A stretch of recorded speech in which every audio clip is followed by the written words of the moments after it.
Previously, we discussed the Common Core goal that first grade children will be moved towards increasingly more sophisticated arithmetic strategies and problem-solving strategies. The Level 3 strategies that are particularly a goal for first graders involve taking a hard problem and actually converting it to an easier problem. When we discussed that earlier, you might have wondered how to get students to do that, or perhaps you actually have students who are doing this already, in which case we'd love to hear more about your strategies in the discussion board as well. In this particular lesson, we are going to explore some ideas for how to get our students towards increasingly more sophisticated strategies.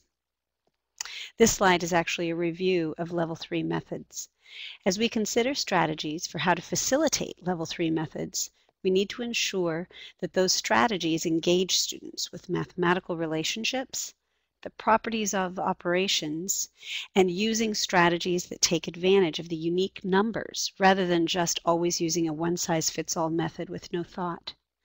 The Level 3 methods are clearly connected to children's arithmetic strategies, but I want to take a few moments to illustrate the relationship between arithmetic strategies and problem solving. In the past, we've often thought of fact fluency as largely being a matter of memorization, and there's been less emphasis on arithmetic strategies. In the Common Core, though, there is a clear expectation that children are to develop fluency of fact knowledge, although they have moved back the accountability time frame so that there can be a developmental sequence that incorporates strategic thinking and the development of strategic thinking. So while the Common Core authors do want children to have fact fluency, they want them to have fact fluency that incorporates and uses strategic thinking rather than just rote memory.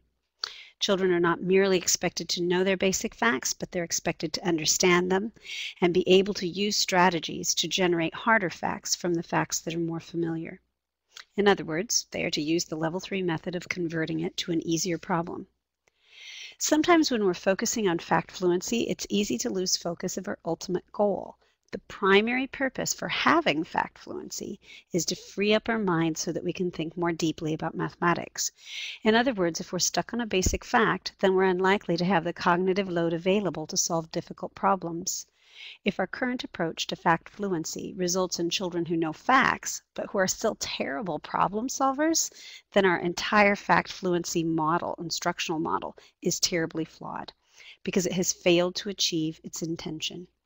In order to achieve fact fluency that will accomplish our problem-solving goals, it cannot be in complete isolation from problem solving. Rather, they should be developed in tandem in such a way that children easily see the connections between their arithmetic strategies and mathematical situations embedded in words. This graphic was actually developed by Rathnell and Gabriel. It maps out the components of computational fluency, and it allows us to visually see the relationship between problem solving and computation. Notice that the first two prongs involve understanding multiple ways to represent concepts and multiple ways to reason and solve problems. These two prongs incorporate strategic thinking, reasoning, representing, and problem solving. These occur prior to computational elements, or perhaps we could consider that the computation follows from the capacity to do these things. Now, this does not mean, of course, that we can't get children to compute without these elements, but rather if we attempt to get them to compute without these other elements, they will miss out on something essential. As we look at the last column, we see that the ability to compute accurately, efficiently, and flexibly. These items would be especially associated with learning arithmetic strategies. In the past, we've taught one method of solving a particular kind of problem and asked students to become skilled at using it to produce accurate answers. Sometimes that method was the most efficient, and sometimes it wasn't. But our learners didn't typically notice situations where another method would have been more efficient. Now we're asking them to do this. Finally, the capacity to compute flexibly requires that children take advantage of number relationships in choosing a computational method that will work especially well with these numbers. This is a classic feature of Level 3 arithmetic strategies. Knowing when to use an operation is often quite difficult in word problems, but this is exactly where we have to work in order for children to develop that capacity. And finally, children use their understanding of problem situations, number relationships, and strategic thinking to determine reasonableness of their answers. In this lesson, we're primarily going to be looking at the development of arithmetic strategies, but later in the lesson, we're going to come back to this role of problem solving in developing strategic thinking. As we mentioned in the earlier lesson on Level 3 methods, fostering this approach not only assists with fact fluency, but it also has additional, much larger goals. We want children to understand number relationships, and we want them to comprehend how numbers behave, which is more formally called properties of operations. The actual process of converting to an easier problem involves a child using a fact they know well, we might call that an anchor fact, in order to derive an unknown fact. The most common anchor facts for first graders are the sums of 10 and the doubles. For example, a child can use the 7 plus 3 fact, a sum of 10, to derive that 7 plus 4 must be 11, because 7 plus 4 is the same as 7 plus 3 plus 1 more. Alternatively, they can use the idea of compensation to decompose one of the addends to make 10. A compensation, you might think of it as I'll take one away from this addend and give it to the other addend, and that will convert it to an easier problem. An example of this would be 9 plus 5. If I decompose the 5 into a 1 and a 4, I could give the 1 to the 9 and make the whole problem, 9 plus 5, into 10 plus 4. Now, these methods do take a while to develop, but if the children understand them, they can support their growing understanding of number and support their fact fluency. Developing Level 3 methods is not something that just happens. It helps if we see this development as part of an ongoing learning journey that began in kindergarten. It utilizes several kindergarten competencies, such as being able to decompose numbers, knowing the combinations that make 10, and seeing teen numbers as tens and leftovers. Given this knowledge, some children will begin to use Level 3 methods. However, for many children, this will not just happen. Rather, it will require an environment that is actually fostering this development. While this last bullet point is actually the main point of this lesson, I am going to say a few things about the first two bullet points in case you find that your students are not yet ready for the Level 3 methods. So preparing the learner. If you have one or more students in your class who have little understanding of number, then they're going to need multiple kinds of experiences that give them the opportunity to break apart and recompose number. Oftentimes, even starting in kindergarten, this has begun in the morning meeting where people break apart and put together the number of the day or the date of the month in multiple ways. But there can be a whole variety of ways that you in your daily schedule offer opportunities for children to break apart and recompose numbers. They need to work with contextual situations that are mathematical and have experience acting them out and seeing them represented in multiple ways so that they can gain the opportunity to visualize number relationships. Level 3 methods are all based on number relationships, and therefore the opportunity to repeatedly see those relationships modeled in concrete ways becomes part of the schema that they are going to draw on to develop these Level 3 strategies. Secondly, we want to actually get these anchor facts solidified. If they don't have a really well-known set of facts, it will be very hard for them to derive or convert to these easy facts. So we want to develop a set of core anchor facts that are well-known. They do not have to have all of the sums of 10 and all of the doubles facts solid to begin the process of converting to an easier fact, but we do want to have an ongoing system by which we foster those facts. So what's an example of how to get a child to do this even with few facts? Well, most children who have been through the Common Core kindergarten should know that 2 plus 3 is 5. So if they know that 2 plus 3 is 5, I might model a problem with 2 towers of snap cubes. If I have a tower of 2 and a tower of 3, and I put these 2 towers together, how much will I have altogether? 5. Oh, well, what if this one wasn't actually 3, it was 4? So now I have a tower of 2 and a tower of 3, but I put one more on. What's 2 plus 4? If I know 2 plus 3 is 5, what's 2 plus 4? How do you know? This allows children fairly early on to get in the habit of using knowledge that they know to get to knowledge they don't know. Initially, you'll have visual tools like towers of snap cubes where they can just see that all you did was add one more, and they can conclude from that the answer must be one more. And after a while, they'll get used to it, and you won't have to have the concrete each time. I particularly like the use of games for fostering anchor facts because kids like to play games. They don't mind repeating it, and they put a lot of emphasis and status in doing the game well. Also, facts come up randomly, and if they just had a fact a couple turns ago, often that will be in their short-term memory, so they won't necessarily have to count it out each time. And then, because it comes up repeatedly, it goes from the short-term memory into their long-term memory. So a couple of games that are mentioned by Constance Camille in her pivotal book about first grade suggest learning doubles by rolling one die while you play Parcheesi, but actually moving twice the amount or the double amount. Once they get used to doing that with the 6 dice, I like to replace it with either a 10-sided dice or a 12-sided dice so they can learn their doubles up through 10 or through 12. I am often amazed at how quickly children learn the anchor facts using the game approach. Now for sums of 10, a couple of games that I like to play a lot, and these are well-known games for developing anchor facts. You may be using them already, but concentration, where the cards are all laid out in front of you and you're searching for a sum of 10. So you turn one over and then you turn another one over and see if you have a sum of 10. Or to play Go Fish, I have a 4. Do you have a 6? No, Go Fish.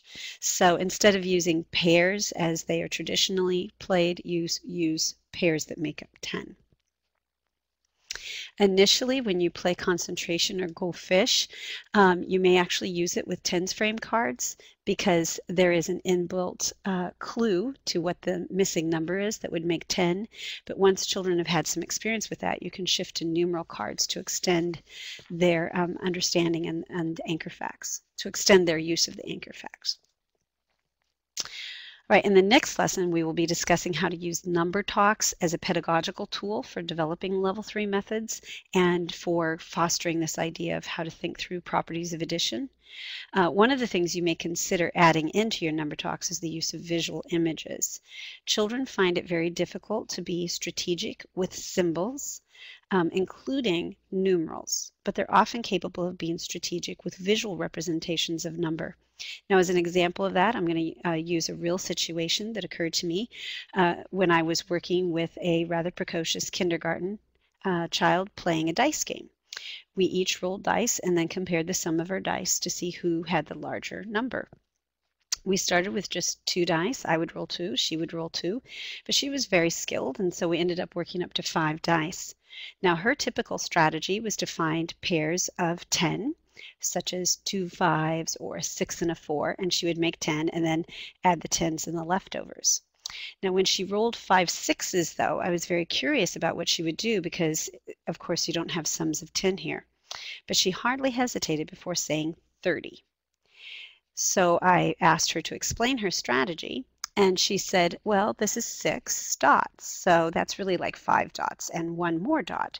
So I just skip counted by 5s and then went back and added on the 1s. Now, I don't believe that if this had been numeral dice and she had seen 5 numeral 6s, that she would have come up with that strategy. She could see 6 dots. In her mind, she could decompose it into 5 dots and 1 dot. That was a rather precocious kindergartner, but that is an example of a child using a visual clue to develop a strategy that is really quite skilled for her age. In addition to dice, you can use visual images that are dot cards, finger arrangements, tens frames, or math racks. Here you see a child constructing a level 3 method for solving 9 plus 9. This is also based on a situation that I saw a child use. Actually, the image didn't come out, so I'm going to have to explain. It's a child holding up 5 fingers and then also 4 fingers on the other hand. And she was trying to solve 9 plus 9. And so she says, well, this is 9, and I would need another 9. So I need another 5. She shook her hand that had 5 and another 4. And I know that 2 5s are 10 and 2 4s are 8, so it must be 18. So here you see how she used visual images on her fingers to construct what 9 plus 9 must be. And interestingly enough, I have to tell you that the child I was observing here actually developed that strategy while playing doubles parcheesi. We had just shifted to the polyhedral dice, and when the 9 rolled up, it was the first time she had encountered a 9 to try to double, and that was the strategy that she developed. So we have discussed some ways to get children to convert their known facts into unknown facts using visual images and games. Now we're returning to the idea of applying level 3 methods to problem solving. This is really a critical piece of the developmental sequence. We want children to store their strategies and consequently their fact knowledge into long-term storage. Brain research suggests that they're more likely to do that if they first experience elaborative rehearsal, which is practice with significant processing. 2 places involve elaborative rehearsal: the process of developing the strategy, such as the child who's using the fingers to develop a strategy for 9 plus 9. The process of the very active intellectual process of constructing the strategy is part of elaborative rehearsal, and also applying it in problem-solving situations is elaborative rehearsal. And then other aspects of storing it in long-term memory is whether the child perceives that it makes sense, and again, if they had to struggle through making sense of that strategy for themselves, and then whether it has meaning or purpose. In this case, using it in real problems gives it an opportunity to have practical purpose. Developing level 3 methods during problem solving is a primary means by which we can get students to experience elaborative rehearsal then. Additionally, problem solving aids children's memory by giving development of level 3 strategies that purpose that I was discussing, and it provides learners with opportunities to both see and model numerical relationships, look for patterns, and then develop many of the mathematical standards of practice which are associated with problem solving. Here's an example of a problem that I've used to implant the idea of using a known fact to convert to an easier fact. You'll see that the original problem uses a familiar double that I believe my students know really well. I would give this problem orally, perhaps with a quick image, something that I just flash and then it goes away. After a brief pause and before calling on a student to answer, I might say, "Oops, I think I made a mistake here." I would read the new problem, which just alters by 1 more, and give them some think time. This process is, I actually implanted the double idea in their mind first, and then I replaced it with the altered version. So instead of 3 plus 3, it's 3 plus 4. So by thinking first what 3 plus 3 is, some of the students, not all, might actually begin to notice that it's just going to be 1 more than the 3 plus 3. That will allow you to get that strategy or that idea out in the open, and then you might model it concretely for those students who didn't follow it. In addition to number talks, which we're going to discuss in the next lesson, one of your primary opportunities to foster level 3 strategic thinking is during strategy shares when students have completed problem solving. The many strategies they use can be employed to get the students to see similarities and differences between strategies. They can begin to explore the number of relationships that make those strategies possible. And the strategy share also allows for learners who are not yet making sense of a more advanced strategy to have the time and the space to make sense in a low-risk environment over time, rather than on an assignment where they know that they're going to be immediately judged on their success. We can encourage the use of level 3 methods by altered game instructions, as previously mentioned, and we can celebrate the new strategies that are discovered by our class once we've had time to explore them and understand, why do these things work? Another way to encourage their use is to give occasional paired assessments. In this case, you're not necessarily giving the traditional time test, but you're giving a known fact and pairing it with a target fact, fostering this idea of, hey, how can you use this fact you just did to get to the next fact? Children are pretty quick. They will notice this relationship, most of them will, and you can also have a conversation around what strategies do people use to help them and get that idea out in the open. Now, I've given you a few ideas for how you can begin to foster some level 3 strategies in your students, but this is by no means a comprehensive list of ideas. I really do look forward to hearing some of your own ideas about how you are getting your students to think strategically using known number relationships or anchor facts to convert harder problems into